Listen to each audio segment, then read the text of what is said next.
Well, the first thing I would like to say is welcome. We're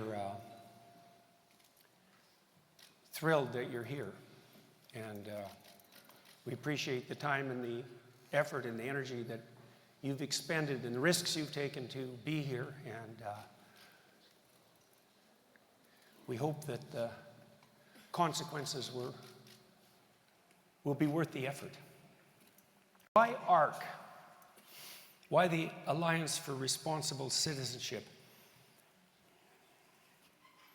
Well, the ARC, I suppose, is our movement into the future. And that begs a question, which is, how should we move into the future? How should we conceptualize the future? Or perhaps even, what is the responsible way to conceptualize the future? Now, this is a complicated problem, and it shouldn't be taken lightly, because the future is a very uncertain place. And the evidence is always susceptible, let us say, to multiple interpretations. And one interpretation is that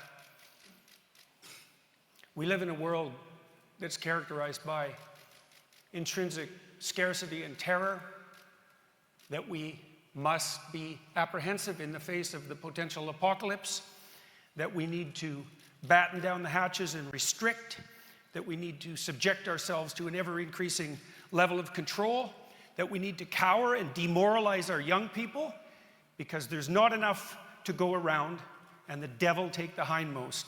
And I'm not a fan of that particular stance, and I don't think that I think it's untrue, I think it's unnecessary, I think it's cowardly, and I think it's manipulative.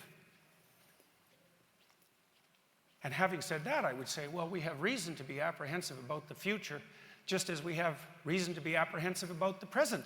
We are fragile creatures, mortal, vulnerable, and we know that as we look forward into the future with a sufficiently long horizon, that the worst of all possible fates will befall all of us. We'll all disappear. Everything we know will vanish. And so you might think, well, why not despair in the face of that? And why not turn away in cowardice and confusion and terror? Why not give up all hope and responsibility?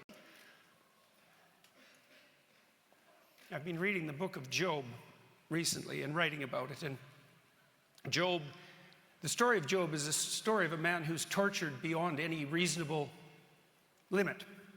And I would say that's the story of each of us, at least at some points in our life. We'll be pushed beyond the limits of our tolerance. We'll be pushed to ask ourselves,